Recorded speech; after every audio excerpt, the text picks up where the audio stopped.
मैं प्रस्ताव करता हूं कि श्री ओम बिरला जी जो इस सभा के सदस्य हैं को इस सभा के अध्यक्ष के रूप में चुना जाए। प्रस्ताव का मैं समर्थन करता हूं। Shri Om Birla is declared elected as the Speaker of this House.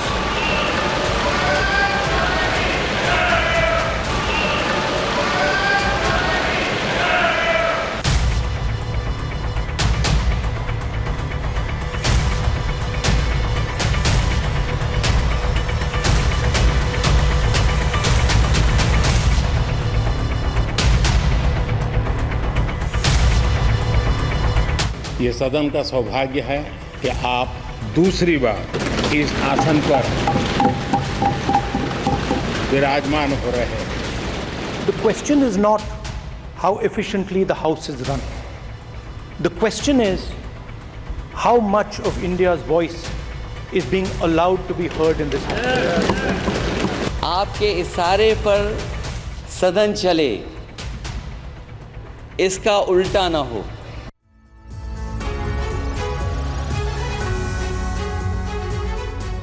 नमस्कार, TV9 भारतवर्ष पर आप सभी का स्वागत है। आपके साथ मैं हूं प्रतिमा मिश्रा, मेरे साथ मौजूद है समीर अब्बास। और जैसा कि आप देख रहे हो, ओम बिरला एक बार फिर से स्पीकर बन चुके हैं। जी हां, दूसरी बार लोकसभा स्पीकर बन चुके हैं ओम बिरला। इस वक्त की बड़ी खबर आपको बता दें, प्रधानमंत्री मोदी ने कहा आपने इतिहास रचा। राहुल गांधी ने इस मौके पर कहा सबको बराबरी का आप मौका देंगे, ऐसी हम उम्मीद करते हैं। और इस बीच अखिलेश यादव की जब बारी आई तो उन्होंने कहा कि हम उम्मीद करते हैं कि बिना भेदभाव के सदन चलेगा। तो ओम बिरला को शुभकामनाओं के साथ ही कई तरह की सलाह विपक्ष की तरफ से इस दौरान दे दी गई है। कहा गया राहुल गांधी की तरफ कि सबको बराबर आप मौका दें, तो वहीं अखिलेश यादव ने कहा बिना भेदभाव के सदन चले, ऐसी उम्मीद हम करते हैं।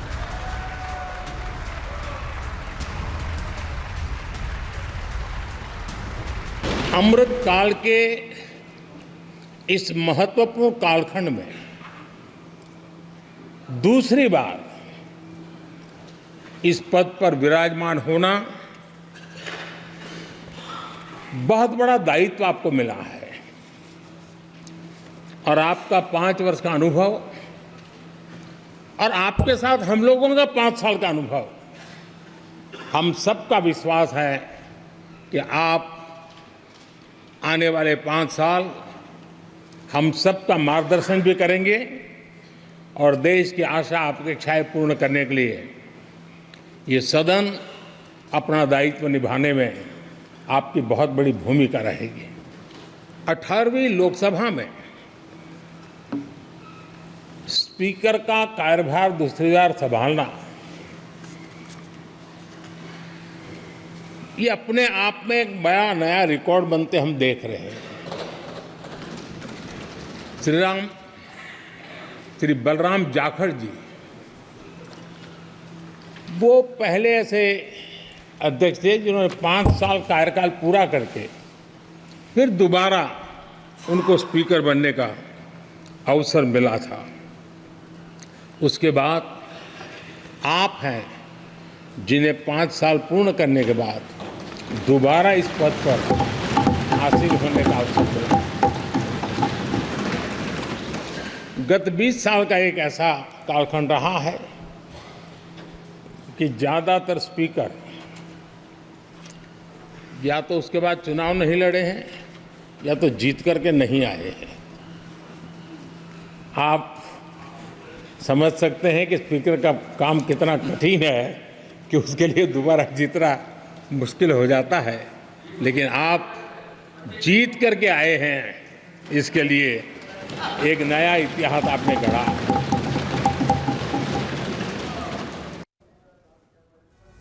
तो प्रधानमंत्री नरेंद्र मोदी ने बधाई दी ओम बिरला को स्पीकर चुने जाने के बाद। और इस वक्त एलजेपी की तरफ से चिराग पासवान केंद्रीय मंत्री क्या कह रहे हैं, सुनते हैं। पासवान जी के विचारों को लेकर हमारी पार्टी आगे बढ़ने का काम कर रही है। आपने पिछले 5 साल में सर इन तमाम विचारों को इस सदन में रखने का मौका दिया और इस बात को सर कहने में मुझे कतई कोई संकोच नहीं है कि आपके द्वारा जो फैसले पिछले 5 सालों में लिए गए उसने संविधान की मर्यादा को बढ़ाने का काम किया और लोकतंत्र को और मजबूती देने का काम किया। सर, हम लोग चुनाव बाहर लड़कर आ गए हैं। मैं तमाम साथियों से यही आग्रह करूंगा कि जहां चुनाव लड़ना था हम लोग लड़ चुके हैं। अब हम सबकी जिम्मेदारी है कि अपने अपने क्षेत्र के मुद्दों को हम लोग यहाँ पर रखें और अपने देश को आगे लेकर जाने की जिम्मेदारी के साथ हम लोग यहाँ पर कार्य करने का प्रयास करें। सर, आज सिर्फ आपको बधाई देने के उद्देश्य से हम लोग खड़े हुए हैं, पर हाँ, कई बार जब विपक्ष के द्वारा कई बातें कही जाती हैं, मैं इतना भी मैं ज़रूर आग्रह करूंगा कि जब एक उंगली आप किसी की तरफ उठाते हैं तो बाकी उंगलियां आपकी तरफ उठती हैं। जब आप सत्ता पक्ष से किसी एक आचरण की उम्मीद रखते हैं तो वही उम्मीद हम लोग भी आपके राज्य में उसी आचरण की उम्मीद रखते हैं। कई राज्यों के ऐसे उदाहरण हैं, मैं नाम लेना नहीं चाहूँगा, पर जब आप स्पीकर के पद की बात करते हैं, आप डेप्यूटी स्पीकर के पद की बात करते हैं, तो कई राज्य ऐसे हैं जहां पे स्पीकर का पद और डेप्यूटी स्पीकर का पद भी आप ही के पास है, जहां पर सरकार एनडीए का कोई घटक दल नहीं चला रहा, विपक्ष के दल चलाने का काम कर रहे हैं। ऐसे में सर, इस उम्मीद के साथ कि अगले 5 साल आपका नेतृत्व, आपका मार्गदर्शन उतनी ही खूबसूरती से हम लोग को मिलता रहेगा जैसे पिछले 5 सालों में मिला। मैं एक बार फिर से अपनी पार्टी की तरफ से, लोक जनशक्ति पार्टी रामविलास की तरफ से आपका पुनः स्वागत करता हूं।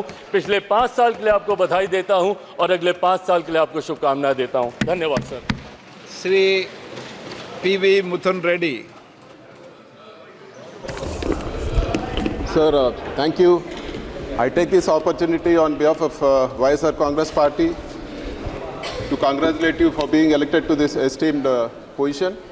Sir, in your previous term, you conducted yourself with lot of dignity and I must really appreciate. और हमारे साथ इस वक्त 2 खास मेहमान, 2 वरिष्ठ पत्रकार मौजूद हैं। राम कृपाल जी हमारे साथ स्टूडियो में हैं, शंभुनाथ शुक्ला जी हमारे साथ मौजूद हैं।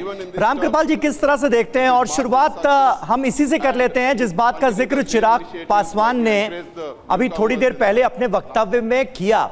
वो उन तमाम राज्यों की याद दिलाते हुए नजर आए ऑपोजिशन को जहां पर उनकी पार्टियों की सरकार है और जहां स्पीकर और डिप्टी स्पीकर का पद विधानसभा में उन्हीं के पास है, यानी सत्ता पक्ष के पास ही है। तो क्या इसका मतलब ये निकाला जाए कि स्पीकर और डिप्टी स्पीकर इस बार सत्ता पक्ष का ही होगा?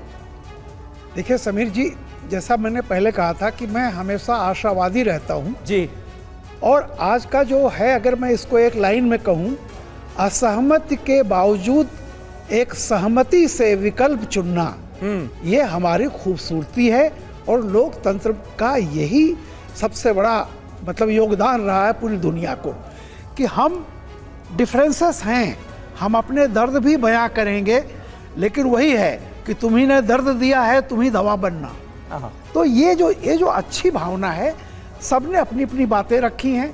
और जिस तरह से कल तक ऐसे माहौल लग रहा था जैसे पता नहीं क्या हंगामा होगा और बड़ा भारी ये हो, लेकिन देखिए यथार्थ सत्ता पक्ष ने भी समझा, विपक्ष ने भी समझा, और दोनों एक दूसरे की सीमा और दोनों एक दूसरे की शक्ति अच्छी तरह जानते हैं। और ये भी है, ध्वनि मत से जो स्पीकर का चुनाव हुआ है आप उसका जिक्र करेंगे, काउंटिंग की नौबत नहीं आई। मैं यही कह रहा हूं कि देखिए होता क्या है, मैंने कहा ना, असहमति जता दे करके अपनी भावना जताने के बाद हमेशा लक्ष्य ये होना चाहिए कि हम किसी निर्णय पर पहुंचेंगे, यानी प्रॉब्लम है बट सल्यूशन हमारा प्राइमरी ध्येय होना चाहिए। और बहुत बहुत बधाई मैं कहता हूं आज हमारे लोकतंत्र को, सारे लोगों को मैं देना चाहता हूं कि जितने अच्छे ढंग से, जैसे मोदी जी और राहुल जी दोनों मिल करके ले गए हैं अध्यक्ष को, आप उसे कुछ भी कहिए, हाथ मिलाना, आप पूरी बॉडी लैंग्वेज देखिए। तो मेरा ये कहना है कि देखिए एक शुभ शुरुआत हुई है और असहमति लोकतंत्र का जेवर है, वो असहमति भी अच्छी तरह से है, उसका सम्मान किया जाना चाहिए। और सबके भाषण में तो कुल मिलाकर करीब ये था कि ठीक है जी, हमारी शिकायतें हैं, हमारी मांगे हैं, लेकिन सबकी 543 सांसदों की तरफ से जो आ रहा है, एक भावना है कि हम इस देश साथ मिलकर चलेंगे और सदन को सुचारू रूप से चलाना सबकी प्राथमिकता भी है। रामकृपाल जी, कुल मिलाकर इस बीच अनुप्रिया पटेल कुछ कह रही हैं सदन में, सुनते हैं। बड़े भारी मन से आपको विदाई दी थी, लेकिन अपने शब्दों में पिरोकर हमने अपने इसी मनोभाव को उस समय आपके समक्ष रखा था कि वो जाने वाले हो सके तो लौट के आना, और आप लौट कर आए हैं। हम सभी आपका बहुत बहुत अभिनंदन करते हैं। आपको अपने बीच दोबारा इस आसन पर देखकर हम बहुत आनंदित हैं, गौरवान्वित हैं। अध्यक्ष महोदय, आपसे पहले 18 अध्यक्षों में महज 5 ऐसे अध्यक्ष रहे हैं जिनको दूसरी बार लोकसभा का अध्यक्ष बनने का निरंतर अवसर मिला। M.A. अयंगर जी, डॉक्टर गुरदयाल ढिल्लो जी, डॉक्टर नीलम संजीवा रेड्डी जी, डॉक्टर बलराम जाखड़ जी और GMC बालयोगी जी। लेकिन इनमें से किसी भी अध्यक्ष ने 10 वर्षों का कार्यकाल पूरा नहीं किया।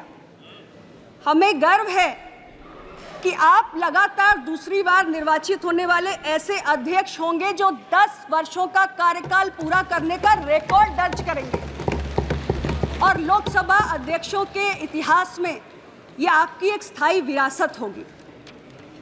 अध्यक्ष महोदय, अध्यक्ष महोदय,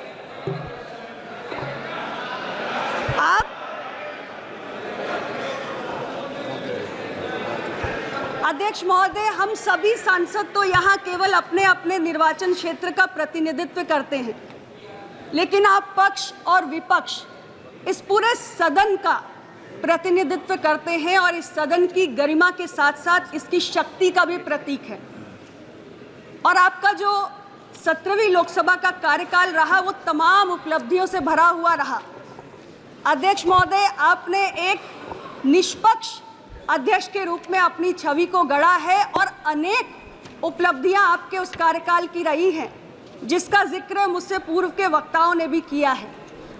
मैं आपके इस कार्यकाल में यही उम्मीद करती हूं कि आपके कुशल मार्गदर्शन में तमाम और उपलब्धियों के नए अध्याय जुड़ेंगे, और पक्ष विपक्ष हम सभी को लोकतंत्र को आपके मार्गदर्शन में मजबूत करने का एक और सुनहरा अवसर मिलेगा। पुनः आपको बहुत बहुत बधाई और ढेर सारी शुभकामनाएं। E.T. Mohammad Bashir. Sir, on behalf of Indian Union Muslim League and myself, I wish to express my heartfelt congratulations for your renewed assignment. Sir, Speaker, of course, is a unique position, and Speaker as a protector of the House and तो लोकसभा के speaker बन चुके हैं ओम बिरला, लेकिन इस मौके पर राहुल गांधी ने सदन के भीतर क्या कहा, जरा सुनिए। I'd like to congratulate you for your successful election, for the second time that you have been elected. I'd like to congratulate you on behalf of the entire opposition, on behalf of the India Alliance. Speaker Sir, this House represents the voice of India's people. And you, Speaker Sir, are the final arbiter of that voice. Of course, the government has political power, but the opposition also represents the voice of India's people. And this time, the opposition represents significantly more voice of the Indian people than it did last time. I'm confident that you will allow us to represent our voice, allow us to speak, allow us to represent the voice of the people of India. Speaker Sir, the question is not how efficiently the House is run. The question is how much of India's voice is being allowed to be heard in this House. तो इस बात पर विपक्ष के तमाम नेताओं ने जोर दिया है कि इस बार विपक्ष की आवाज को सुना जाए, ये सुनिश्चित किया जाए। शंभुनाथ जी, 18वीं लोकसभा की शुरुआत हमने देखा असहमति और मतभेद से हुई है, चाहे वो प्रोटेम स्पीकर का मुद्दा हो, चाहे फिर वो स्पीकर का मुद्दा हो, और आप डिप्टी स्पीकर को लेकर भी माना जा रहा है कि तकरार होने वाली। देखिए, अभी लग रहा है कि टकराव होगा। जैसे अभी स्पीकर के पद पे के लिए भी चुनाव। मैं सर आपके पास वापस लौटूं उससे पहले एक बार सदन का रुख फिर करना होगा। हरसिमरत कौर देखा बादल कि कई ऐसी पार्टियां जो राज्य में एक दूसरे के साथ बड़ी डिफरेंसेस रखती हैं, लड़ती हैं, लेकिन इधर पहुंचने के लिए समझौते कर बैठी हैं। भाषण बाद में देना आप। और सर के कई ऐसे लोग जो काफी समय से एक साइड से अब वो कुर्सी की खातिर इधर पहुंचे। सो सब मेरा कहने का मतलब कि जब मैं एक रीजनल पार्टी की इकलौती महिला मेंबर जब यहाँ पे हूँ, मुझे इस चीज़ का फिक्र है कि ना हम इस तरफ तो ना हम इस तरफ, लेकिन हम अपने पंजाब और पंजाबियों के लोगों की आवाज़ उठाने के लिए जब मैं यहाँ पे खड़ी होंगी, मैं आपसे यही उम्मीद करती हूँ सर कि आप हमारे छोटी पार्टियों की तरफ, छोटे कम्युनिटीज़ की तरफ, माइनॉरिटी की तरफ भी आप वही निगाह के साथ जैसे आप बड़ी पार्टियों को देंगे, हमारे आरक्षण भी आप करेंगे, हमें भी आप मौका देंगे, और जितना पहले करते थे उससे थोड़ा ज़्यादा करके प्रिंसिपल्स ऑफ डेमोक्रेसी को आप जिंदा रखेंगे कि छोटी पार्टी चाहे होए, अकेला मेंबर चाहे होए, लेकिन लड़ाई उतनी ही तगड़ी होती है जितनी बड़ी पार्टियां लड़के शायद उससे ज्यादा होती है। पहले मौका नहीं तो दिया लड़के आपको? जब इधर पहले मौका नहीं दिया आपको? सॉरी सर, पहले मौका नहीं दिया गया आपको? नहीं सर, इस बारी मैं रिक्वेस्ट कर रही हूँ कि पहले से थोड़ा ज्यादा मौका दे दीजिए। ठीक है, क्योंकि एक महिला होने के नाते चौथी बारी पहुंची हो, आप हमारा ध्यान रखेंगे तो मैं आपको शुभकामनाएं देती हूँ और आपकी प्रोटेक्शन का, पूरा आरक्षण का मैं पूरा आस भी रखती हूँ। थैंक यू सर, बहुत बहुत शुभकामनाएं। सुनील तटकरे। आपल्या अभिनंदन प्रस्तावावरती मला मराठीत बोलण्याची परवानगी दिल्याबद्दल मी आपल्या मनापासून या ठिकाणी आभार मानतो। राष्ट्रवादी काँग्रेस पक्ष ओरिजिनल। शंभूनाथ जी, मैं चाहूंगी कि आप अपनी बात पूरी करें। ने कहा कि जैसे इस बार अभी लग रहा था कि स्पीकर पद के चुनाव होगा, मत विभाजन हो गया, लेकिन मत विभाजन नहीं हुआ। उसके पहले ही एक ध्वनि मत से सारे प्रस्ताव पास हो गए। तो उस तरह से जो मत बाकायदा वोटिंग होती वो नहीं हुई। यही 1967 में भी हुआ था कि मत विभाजन नहीं हुआ था, लेकिन चुनाव की घोषणा बाकायदा हो गई थी। तो ये एक तरह से समझदारी दोनों पक्षों ने दिखाई कि मत विभाजन नहीं होने दिया। मुझे लगता है कि डिप्टी स्पीकर के पद के लिए भी हो सकता है ऐसा ही कुछ हो। जहाँ तक मुझे 2004 की याद है, 2004 में अपोजिशन की सबसे बड़ी पार्टी तो बीजेपी थी, लेकिन जो डिप्टी स्पीकर का पद है वो बीजेपी ने खुद न रख करके श्रोमणी अकाली दल के चरणजीत सिंह अटवाल को दिया था। 2009 में भी यही किया गया था, थम्बी दुरई को दिया गया था। तो एक इस तरह का परंपरा चली आ रही है कि जो डिप्टी स्पीकर का पद है वो अक्सर जब देखा जाता है कि कांटे की टक्कर है तो विपक्ष को दिया जाता है। विपक्ष में चूंकि अब विपक्ष का भी एक संगठन है, यूपीए बना हुआ है, तो वो अगर अपनी किसी सहयोगी दल को दे तो ज़्यादा बड़ी नज़ीर जाएगी, ज़्यादा बड़ी लाइन खिंचेगी कि भाई कांग्रेस ने बड़ा दिल दिखाया, एलओपी तो उनके पास है ही, अब हमने अपने जो डिप्टी स्पीकर का पद है अपने किसी सहयोगी दल को दिया है। ये होता रहा है पहले भी। तो मुझे लगता नहीं कि डिप्टी स्पीकर के पद पे कोई बहुत तनातनी होगी। हो सकता है ऐसी कोई सहमति हो जाए जैसे कि आज हुई है, और डिप्टी स्पीकर का चुनाव भी एक आम राय से हो जाए। ये बेहतर रहेगा, लोकतंत्र के लिए भी एक अच्छा संदेश जाएगा कि सत्ता पक्ष और विपक्ष आपस में मिल गए कहीं न कहीं किसी न किसी बिंदु पर, और ये राष्ट्र हित में भी होगा कि इस तरह की छोटी लड़ाइयों के बजाय आगे बढ़े। जी बिल्कुल। संसदीय परंपराएं क्या कहती हैं रामकृपाल जी डिप्टी स्पीकर के पद को लेकर? हमने देखा जब 2004 से लेकर 14 तक यूपीए की सरकार थी तो भी ऑपोजिशन के पास था डिप्टी स्पीकर का पद। पहले 5 साल शिरोमणि अकाली दल के नेता इस पद पर थे और फिर बीजेपी के नेता। तो क्या उसी परंपरा का निर्वहन होता हुआ इस बार हम देखेंगे या फिर ऐसा नहीं होगा, मतलब सत्ता पक्ष से ही डिप्टी स्पीकर भी होंगे? देखिए, जिस तरह से आज अपोजिशन ने एक तरह से बहुत अच्छे आचरण का एक प्रदर्शन किया है, हालांकि चूंकि सुरेश जी का नाम आ गया था इसलिए वो विड्रॉ नहीं, बेहतर होता ये नौबत भी नहीं आती। लेकिन देखिए, मत विभाजन की नौबत नहीं आई, ये विपक्ष का बड़प्पन है। और मुझे लगता है कि सत्ता पक्ष भी कोई न कोई इस तरह की सहमति बिंदु पर पहुंचेंगे जहां पे उपाध्यक्ष डिप्टी स्पीकर के पद को लेकर कोई कटुता नहीं बढ़ेगी। अब क्या होगा देखिए, इस तरह कहना बड़ा मुश्किल काम है, क्योंकि आज एनडीए की सरकार है, किसी एक पार्टी अकेले पार्टी की जैसे पहले था नहीं है। हो सकता है उनके एलाइज जैसे जेडीयू है, टीडीपी है, उनको उनसे भी बात करनी पड़ेगी। मंत्री परिषद के माननीय सदस्यगण, सभी राजनीतिक दलों के नेतागण, माननीय सदस्यगण, मुझे इस महान सदन के पीठासीन अधिकारी के रूप में प्लीज मैं आपको सबको मौका दूंगा। Please please Amrao ji, please Owaisi ji, please सबको मौका दें।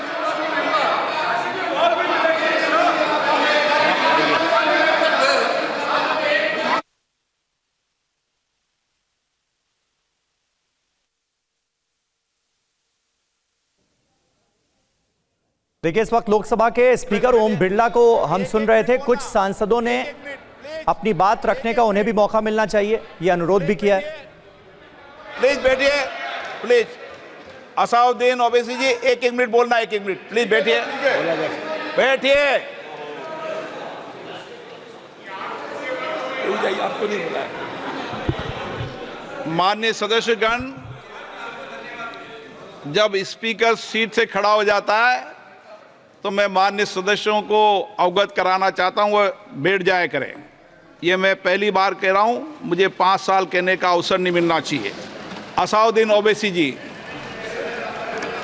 सर, मैं आपको अपनी जानिब से, पूरे मुल्क की जानिब से मुबारकबाद देता हूं और मुझे यकीन है कि आपकी पार्लियामेंट की आवाम इस बात पर फख्र कर रही है कि आप दूसरी मर्तबा इस ऐवान के स्पीकर बने हैं।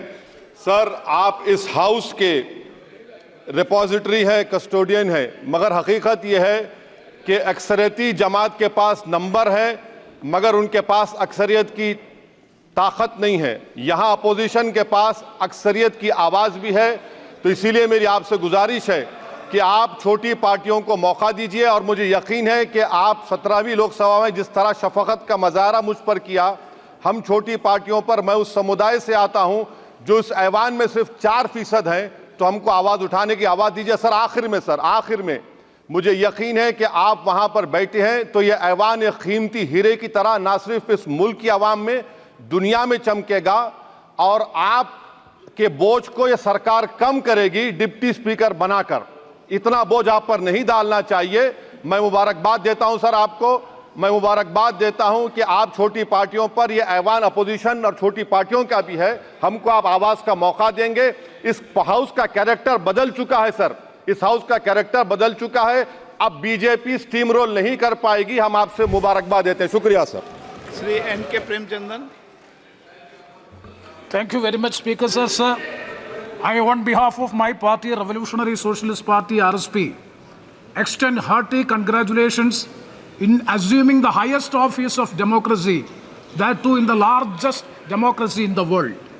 Sir, your experience, 30 years of experience in Parliament and the legislature, that is in Rajasthan State Legislative Assembly as well as 3.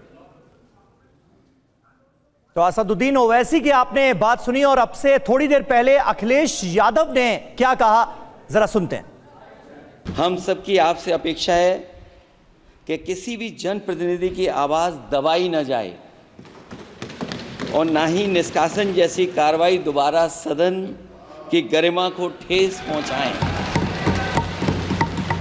आपका अंकुश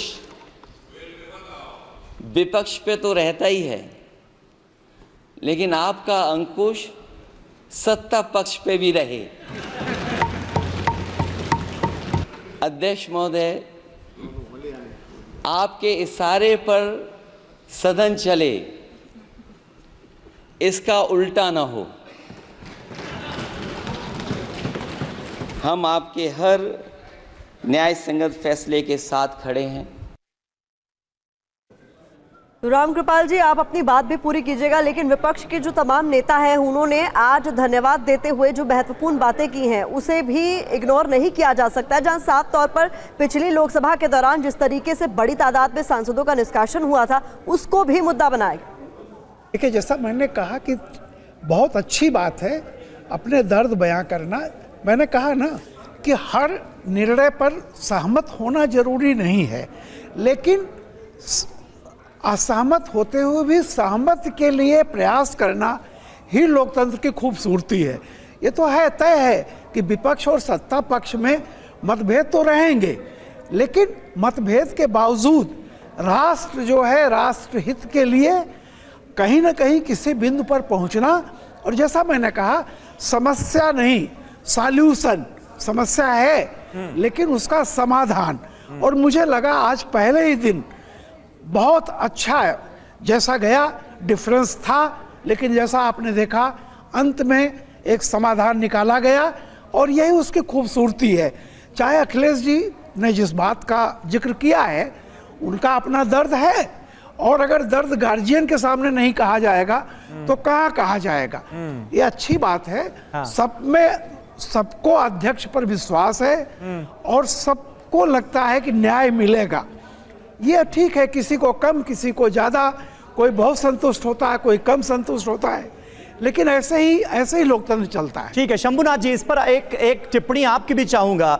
पिछली लोकसभा में जिस तरह से हमने देखा भारी संख्या में सांसदों का निलंबन और निष्कासन हुआ, आज उसको तमाम सांसद ऑपोजिशन के मुद्दा बनाते हुए नजर आ रहे हैं। आम बोलचाल में यह कहा भी जा रहा है कि भाई पिछली बार इसलिए इस वजह से हुआ क्योंकि सरकार के पास जबरदस्त बहुमत था, जबरदस्त नंबर्स थे। इस बार स्थिति जुदा है, तो क्या ऐसा होता हुआ हम नहीं देखेंगे? विपक्ष की आवाज और संसद के भीतर बुलंद तरीके से सामने आए, इसकी कोशिशें होंगी क्या? अब तो मुझे लगता है बहुत ही मुश्किल है, और इसका इशारा अभी ओवैसी साहब ने कर ही दिया कि पिछली संसद में क्या हुआ था और इस बार क्या होगा। तो ये संकेत है कि इस बार बीजेपी या सत्तारूढ़ पार्टी जो है अपनी मनमर्जी नहीं चला पाएगी, और इसीलिए हरसिमरत कौर ने भी ये कहा कि छोटी जो खासकर बहुत कमजोर पार्टियां उनकी तरफ भी अध्यक्ष महोदय ध्यान देंगे। तो ये सभी ने अपील की अध्यक्ष से कि अब आप ज़्यादा निष्पक्ष होंगे। ये कहीं ना कहीं इशारा कर रहे हैं कि जो सत्ता पक्ष का जब भारी मेजॉरिटी जीत के आई थी और उसका जो दबदबा चल रहा था और जैसा जो चाहते थे वो हो जाता था, वो अब नहीं होगा। और ये चेतावनी भी दे दी गई कि नहीं होने देंगे, खासतौर पे जैसे ओवैसी जी बोल रहे थे, उससे लग रहा था कि अब ऐसा नहीं होने दिया जाएगा। तो ये एक संकेत है और ये अच्छी बात है, लोकतंत्र के लिए एक अच्छी। और वो राहुल गांधी ने कहा ना कि ऑपोजिशन जो है वो भी देश की आवाज है, सरकार जो है वो भी देश की आवाज है, और कोई भी आवाज अनसुनी नहीं रहनी चाहिए। नहीं, बिल्कुल ये कहा बाकायदा उन्होंने, और ये लग भी रहा है कि इस बार संसद उस तरह से नहीं चलने वाली है जैसे कि पिछली 2 बार में चली है। हो सकता, अभी मुझे पूरी उम्मीद है कि जल्दी ही डिप्टी स्पीकर के लिए भी कोई ना कोई फैसला हो जाएगा, और वो आम राय से होगा जैसे कि अभी हुआ, और अब ये आम राय बनती दिख भी रही है। भाई अभी स्पीकर में बनी है, आगे भी बनेगी, और ये सिलसिला चलता रहेगा। और लोकतंत्र के लिए ये अच्छी बात है कि सत्ता पक्ष और विपक्ष में कहीं ना कहीं एक आम राय बनती रहे, तो उससे ये जन कल्याण भी इसी से आएगा। तो ये बहुत जरूरी है और ये दिख भी रहा है। ठीक है रामकृपाल जी, हमने देखा चिराग पासवान को भी हमने सुना जहां उन्होंने राज्यों का जिक्र कर दिया कि राज्यों में जहां पर सत्तारूढ़ कांग्रेस है वहां पर डिप्टी स्पीकर का पद जो है वो विपक्ष को नहीं दिया गया है। फिर किस बिना पर इस तरीके की शर्तें रखी जा रही है? हालांकि भले ही हम लोग बात बात पर इसका जिक्र कर रहे हैं कि अब तक ऐसा देखा गया है कि अगर पक्ष की तरफ से स्पीकर है तो डिप्टी स्पीकर जो है वो विपक्ष का होगा। इस मुद्दे पर आगे ठनेगी नहीं, इसकी क्या गारंटी? नहीं, देखिए बात तो ये सही है कि जहाँ जहाँ विपक्ष की सरकारें हैं जिन जिन राज्यों में, वहाँ शायद ही कहीं दूसरी पार्टी को, यानी वहाँ के जो विपक्ष है उनको बनाया गया, वैसा नहीं है। आप बंगाल से लेकर के तमिलनाडु तक सब जगह देख लीजिए, जिस पार्टी का स्पीकर है उसी का डिप्टी स्पीकर है। खैर ये बात अपनी जगह है। एक चीज़ जो अभी शंभुनाथ जी कह रहे थे कि ये सही है, निष्कासन का सवाल कई लोगों ने उठाया, तो देखिए सत्ता पक्ष की मनमानी भी नहीं होनी चाहिए, लेकिन विपक्ष की भी मनमानी नहीं होनी चाहिए। मैं केवल एक उदाहरण दूंगा। पिछले सेशन में सर्वदलीय बैठक में यह तय किया गया था अध्यक्ष के सामने कि कोई भी सांसद वेल में नहीं जाएगा। तो कम से कम जिन नियमों पर आप सर्वमत से फैसला करते हैं उसका पालन सत्ता पक्ष को भी करना चाहिए, विपक्ष को भी करना चाहिए। ये भी ध्यान रखना चाहिए कि अध्यक्ष के सामने कहीं ऐसी स्थिति ना आए कि वो देखता हो कि सदन की गरिमा भंग की जा रही है, फिर भी वो चुप रहे कि आप विपक्ष के हैं, ऐसी भी उम्मीद नहीं रखनी चाहिए। ठीक है, बहुत बहुत शुक्रिया सर आप सभी का हमारे साथ इस बातचीत में जुड़ने के लिए, इस चर्चा का हिस्सा बनने के लिए। संसद